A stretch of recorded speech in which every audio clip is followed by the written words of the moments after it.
Quindi ancora grazie, la parola a Serafina.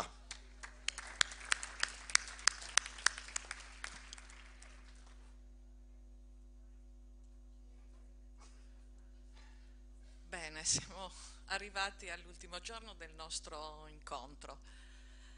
Chiamo subito qui quelli che hanno lavorato in questi 5 anni, dovevano essere 3, sono stati 5, quasi 6, molto intensi, per cui chiamo quelli che da un tavolo simile a questo, nell'ottobre 2011, hanno formato insieme a loro ho portato avanti la federazione. Franco Saddi, prego, cedete il posto. Giulio Pitalis, Gianni Collu, Paolo Pulina, Massimo Cossu, Gemma Azzuni,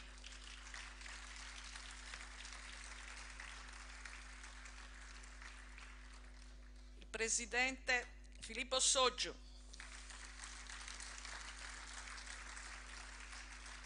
il presidente Tonino Mulas,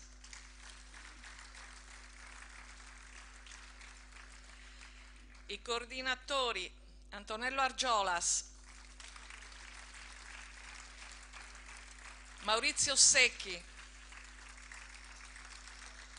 Maria Antonietta De Roma,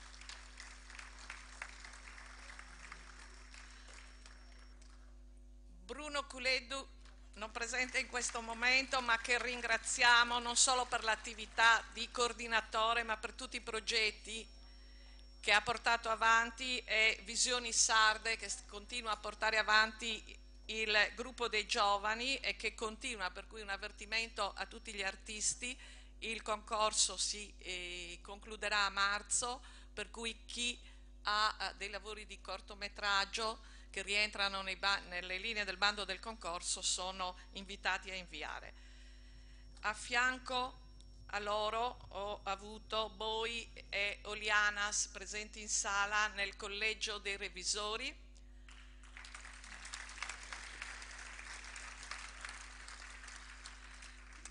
scusate, nel collegio dei probiviri, mentre per i revisori Mario Ledda, Pietro Puggioni, Luciano Locci,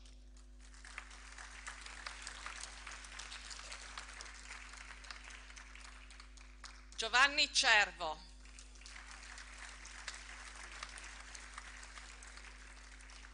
A loro aggiungo tutte le collaborazioni della segreteria di Anna Maria, di Silvana, che hanno avuto la pazienza di seguire questa organizzazione immensa, grande, e a fianco a loro anche la segreteria di Eurotarget, che per questo congresso ha lavorato tantissimo e ci ha permesso di riuscire a farlo in tempi brevi rispetto alle disponibilità e a tutti i problemi che abbiamo avuto per indirlo.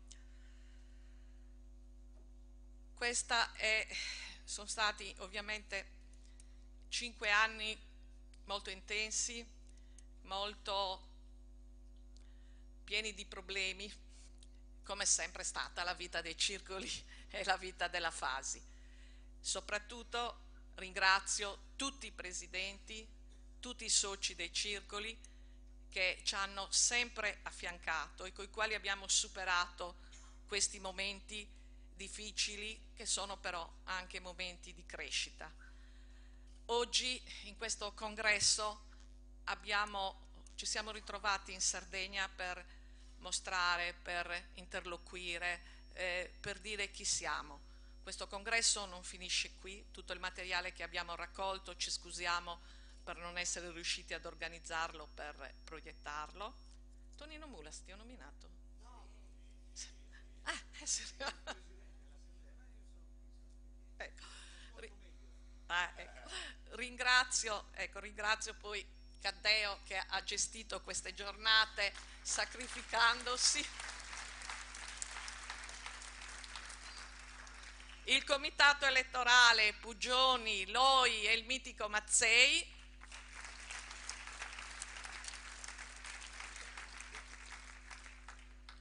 la stampa che ci ha seguito, ma quella qui presente al tavolo della stampa, Massimiliano Perlato, Paolo Pulina per la Fasi e Gianni De Candia, come sempre. I due coordinatori nazionali, Maria Marceddu per le donne,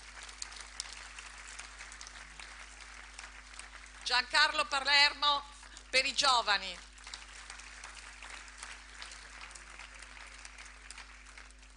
Antonio Mannu, giornalista che ci ha seguito per tutte le giornate della Nuova Sardegna.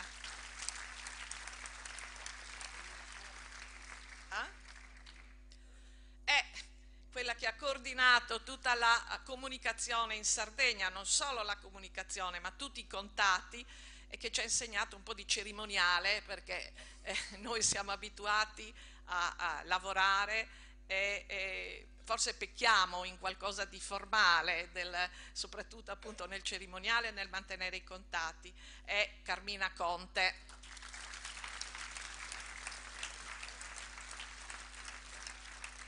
Che starà sicuramente facendo l'intervista al governo. Ecco. Abbiamo chiuso con l'intervento del rappresentante del governo italiano. Credo che questo sia una degna conclusione di questo congresso. Sono passati e venuti da noi a dirci qualcosa sia i rappresentanti della Regione Sarda, ascoltando le nostre richieste, anche a volte molto forti, perché siamo abituati a far questo. Quando siamo abituati ad affrontare i problemi, ad affrontarli lealmente, a parlare per poter risolvere insieme quello che chiediamo, quello che vogliamo fare. Questa è la nostra caratteristica, siamo gente che è partita per costruirsi un futuro e non ha paura di niente, quindi non ha paura di dire che i trasporti non vanno bene, non ha paura di avere nel proprio dépliant anche i loghi delle compagnie marittime con le quali ogni anno ci troviamo a discutere, a contrattare per avere dei prezzi equi per tornare in questa terra dove siamo tornati. Il nostro slogan è stato costruito dopo lunghi confronti e discussioni, perché le parole hanno dei significati e nelle parole che abbiamo usato per il nostro slogan abbiamo voluto veramente mettere tutto ciò che noi sentiamo di essere e che siamo, e di questo ci hanno dato testimonianza in questo congresso. Ci aspettano nuove progettualità, siamo a una svolta forse della nostra organizzazione, c'è al nostro interno un grande dibattito sul ruolo che stiamo ricoprendo, sul nostro mondo del volontariato, dalla quale siamo nati, dallo spirito di solidarietà che vogliamo continuare a mantenere, pur rivolgendoci a nuovi servizi che ci serviranno sia per la vita dei nostri circoli, per renderci autonomi o aiutare i circoli che non lo sono ad esserlo, e avere oltre quindi a disposizione i contributi che la Regione, per una meritevole legge che esiste, il contributo per svolgere le nostre attività che abbiamo detto, e questo credo l'abbiano capito, noi moltiplichiamo come i talenti, e a questo aggiungere tutte le attività di servizio che offriamo ai nostri soci e a chi appunto, come ci sono state le testimonianze oggi, si avvicina ai nostri circoli e oltre alla cultura riceve anche dei servizi concreti. E io mi auguro che tutto questo, che questo congresso, come tutti i congressi, è sempre una partenza. Ci eravamo dati degli obiettivi a ottobre 2011 che in parte abbiamo raggiunto, in parte no, perché c'è stato a metà mandato il grande taglio delle risorse. Siamo andati avanti, abbiamo portato idee nuove, ma il servizio di Eurotarget, quando nel 2011 avevamo una partecipazione e un'agenzia che oggi è invece parte della FASI ed è la principale attività di servizio ma anche di sostentamento dei circoli.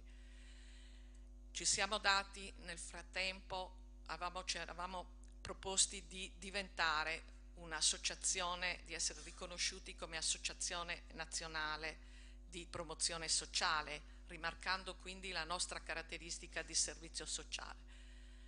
Siamo riusciti a farlo questo mese, più che l'iter burocratico, il tempo dal 2011 ad oggi è servito per noi per maturare su questa decisione, per esserne consapevoli, capire dove queste decisioni e questi cambiamenti ci portano. Lo stesso vale per i progetti che abbiamo iniziato, quelli che abbiamo concluso. Abbiamo concluso dei grossi progetti regionali, ve ne hanno parlato i giovani, oggi sono loro protagonisti nel rapporto con il mondo artistico isolano attraverso il progetto di Musica in Circolo, di Visioni Sarde. E da Musica in Circolo nasce un'associazione dove sono questi nostri giovani e dove anche noi siamo in partenariato, l'associazione che continua a portare gli artisti sardi in continente. Abbiamo lavorato sul tema dell'economia. Il progetto Sardatellus è un progetto ambizioso e anche questo richiede impegno e convinzione nel farlo, perché sono solo l'impegno e la convinzione che ci permettono di superare tutti i dubbi e tutte le difficoltà, di portare avanti in tutti i circoli e in modo condiviso questo progetto. Sappiamo benissimo che siamo tanti circoli e ognuno ha la sua peculiarità. Alcuni hanno delle caratteristiche, altri hanno degli altri obiettivi, però ci accomuna la base di lavorare per la Sardegna. Abbiamo raggiunto l'anno scorso la visibilità con l'Expo, rinunciando a un nostro progetto personale della FASI sul turismo, e i nostri ragazzi hanno rappresentato la Sardegna per 4 mesi. Questo ci ha dato un rapporto diretto con l'assessorato al turismo, di cui ci siamo dimenticati i saluti, non è potuto essere qui questi giorni, ma perché aveva degli impegni. Ieri poteva raggiungerci alle 7:30 di sera, prevedeva, invece il convegno in cui era impegnato è andato avanti, ma mi ha pregato di darvi il vostro saluto e la collaborazione è solo iniziata e continuerà. Abbiamo lavorato su temi come, ringrazio la parlamentare presente, ci conoscevamo solo per telefono, sul progetto del 90° di Grazia Deledda e sul problema di reinserire Grazia Deledda nei testi scolastici e negli studi liceali. Siamo partiti anche noi con un nostro progetto all'interno dei circoli, coordinato da Paolo Pulina, che che ha già realizzato conferenze e convegni con il comitato che sta redigendo reeditando tutta l'opera Omnia di Grazia Deledda, il cui presidente è un docente dell'Università di Sassari. Abbiamo fatto a Saronno un bellissimo e primo incontro con chi non col solo circolo sardo, ma con i licei di Saronno, con gli insegnanti di Saronno e con i responsabili del comitato al più alto livello italiano. Continueremo anche con una coda per l'anno prossimo, perché questa è sempre stata una nostra caratteristica, quella di valorizzare la cultura sarda, quella degli autori contemporanei, ma con le ricorrenze, come ci dicevano, voi siete quelli delle ricorrenze e dei centenari, ricordiamo anche i fondatori della cultura e della conoscenza della Sardegna. In questo periodo di questi 5 anni c'è stato anche l'anniversario di Salvatore Satta, che abbiamo celebrato anche con impegni e convegni nelle città dove lui ha vissuto. In particolare abbiamo fatto un convegno a Trieste, dove lui fu rettore dell'università nei periodi della guerra e salvò l'università in quel difficile periodo di interregno, di crisi per il destino di Trieste. Abbiamo lavorato in questi anni casualmente, intensamente, con un artista che ci ha lasciato alcuni mesi fa. Pareva preso da una frenesia di fare. Il nostro amico Pinuccio Sciola.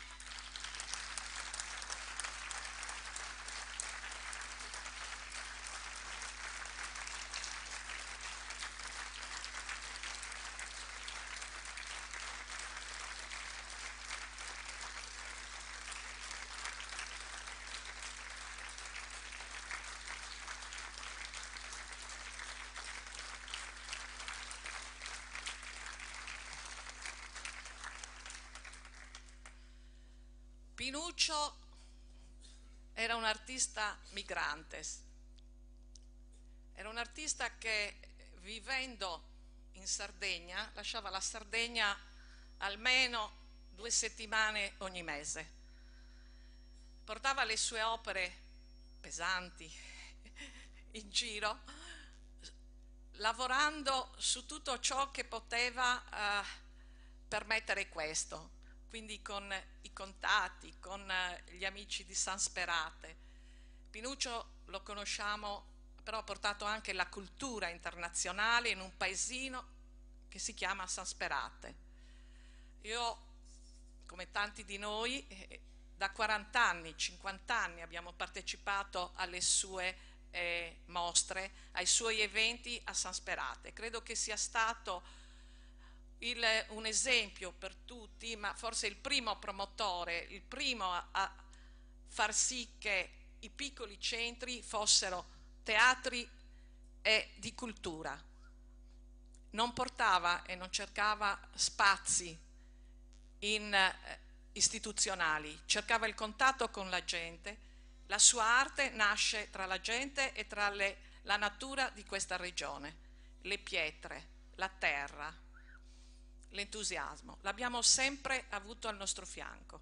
Se noi guardiamo le immagini delle nostre manifestazioni, che fossero per i trasporti, che fossero per il taglio dei fondi, Pinuccio arrivava da qualsiasi parte del mondo in quel momento si trovava. Abbiamo accolto le sue opere, abbiamo fatto mostre, le sue opere le ha regalate alla città dove noi viviamo. Ci sono opere a Fiorano Modenese, a Padova, a Novara, a Como, Bologna, dappertutto, a Bareggio, ecco. Cioè tutti i circoli hanno avuto sicuramente la presenza di Pinuccio, o con mostre organizzate insieme o con la sua partecipazione a nostre iniziative.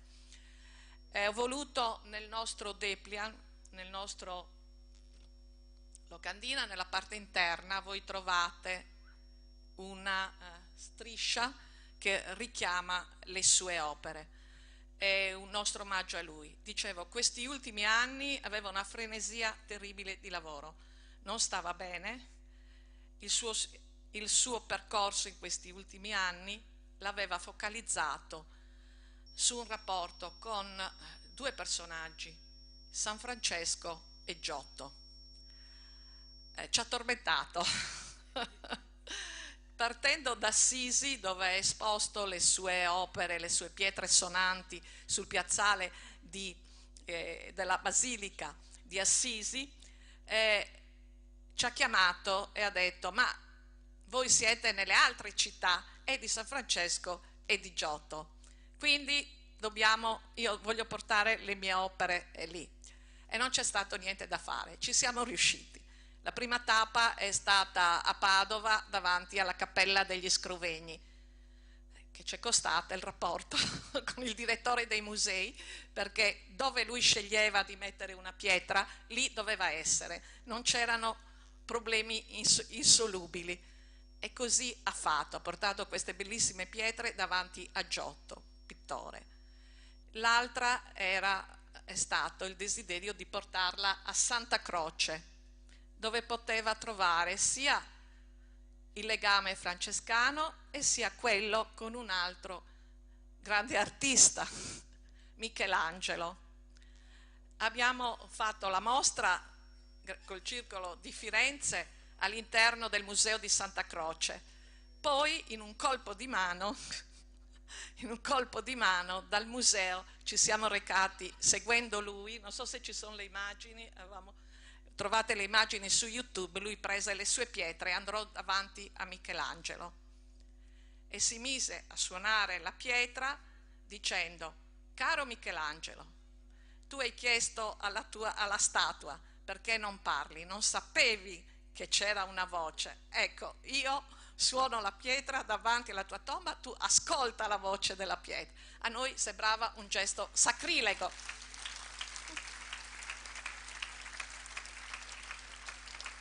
Si impadronì di questo spazio, pensavamo arrivassero a buttarci fuori, invece il direttore del museo fu vicino, a fianco a noi, e i turisti presenti in quel momento e le persone furono incantate da questo. Però abbiamo capito lì che lui era un grande artista, pittore, ma era soprattutto uno scultore, ed era andato a confrontarsi con il grande dei grandi, in questo suo orgoglio di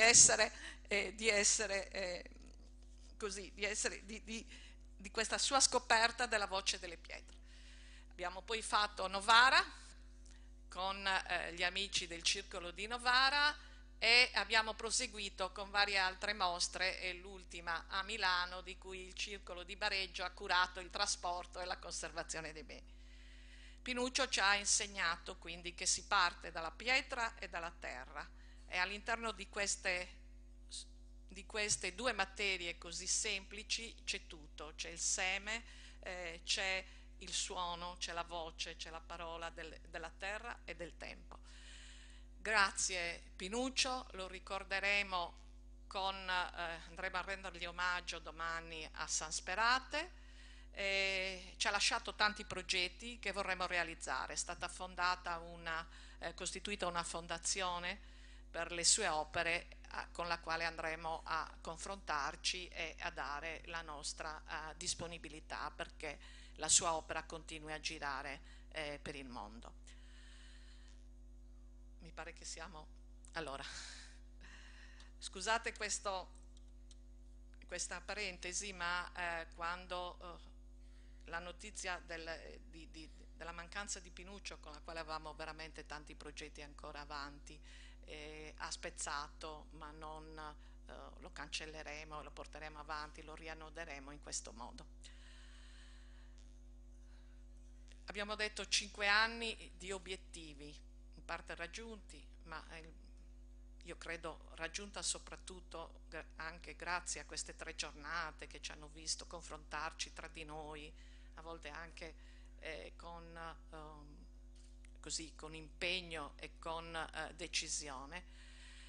Va ribadita la forza dello stare insieme, la forza che la nostra rete può dare e dà a ciascuno di noi che ogni giorno lavora nei circoli, con le difficoltà di gestire un gruppo di persone che sono mosse solo dall'entusiasmo e dalla passione, che solo con questo riescono a realizzare tante piccole, grandi cose che fanno Sardegna continente, che trasformano la nostra isola in un continente.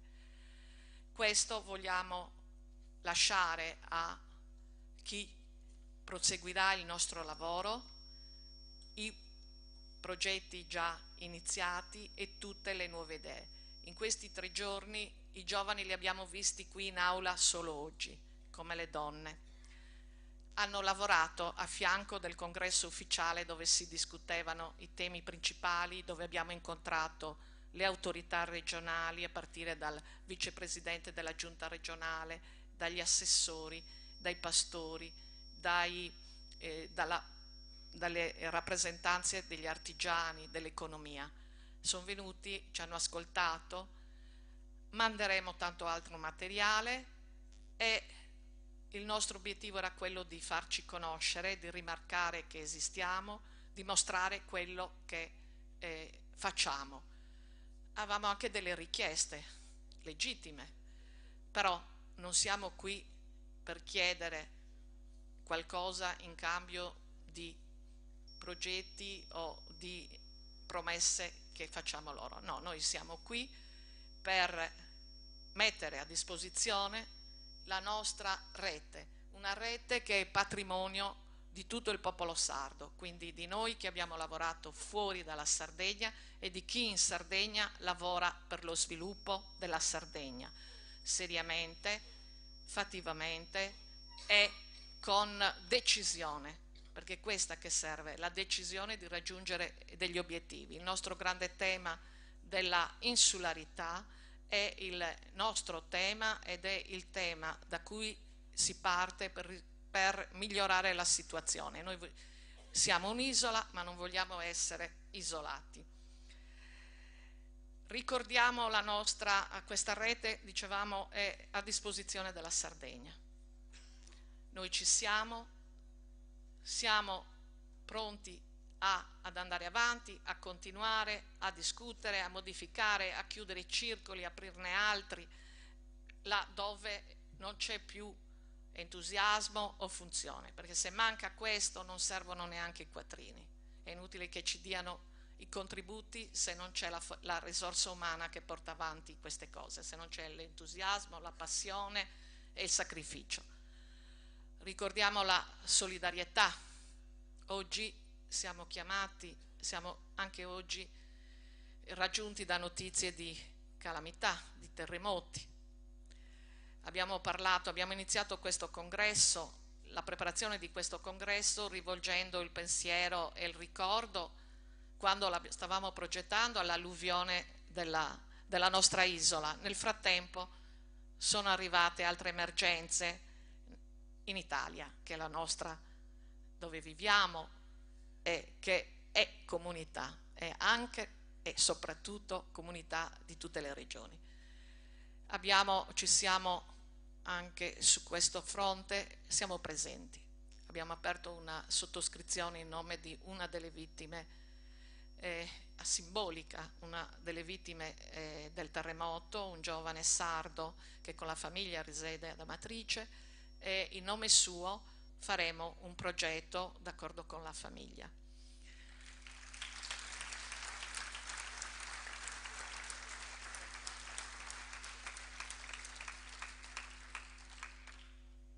L'altro valore che mettiamo in campo sono la nostra esperienza sul tema dell'accoglienza, sul tema delle migrazioni. Siamo in un momento in cui appunto la migrazione ci arriva in casa, ormai è da 20 anni, però prima i paesi dell'est, oggi i paesi del Mediterraneo, e noi che abbiamo passato questa esperienza in condizioni senz'altro migliori, dobbiamo non dimenticarci di questo e non soprattutto accettare che, come dicevo nel mio discorso iniziale, cioè dei bambini e delle donne vengano visti come dei pericoli. Sono bambini e donne come eravamo noi tantissimi anni fa. La paura, la non conoscenza, l'ignoranza portano a fenomeni che non colpiscono solo quelle persone, ma colpiscono anche noi, diminuiscono la nostra umanità e un giorno, siccome la storia molte volte torna indietro, può essere che queste disgrazie, questi muri vengano sollevati anche per noi.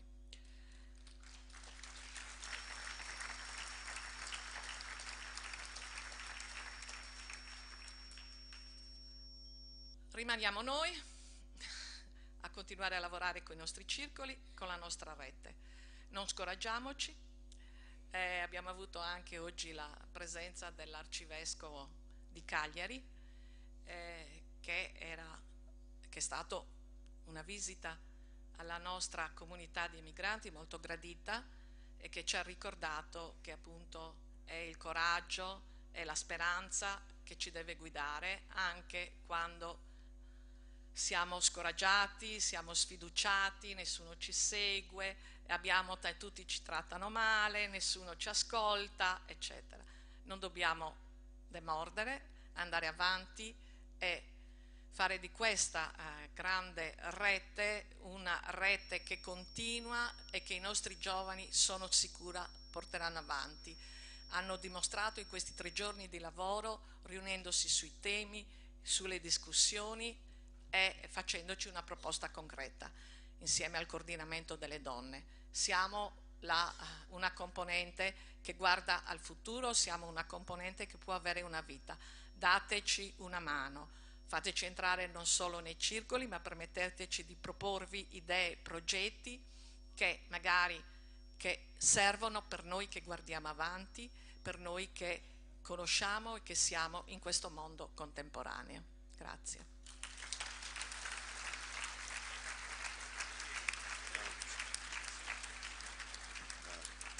Un attimo, avete fame? Un attimo.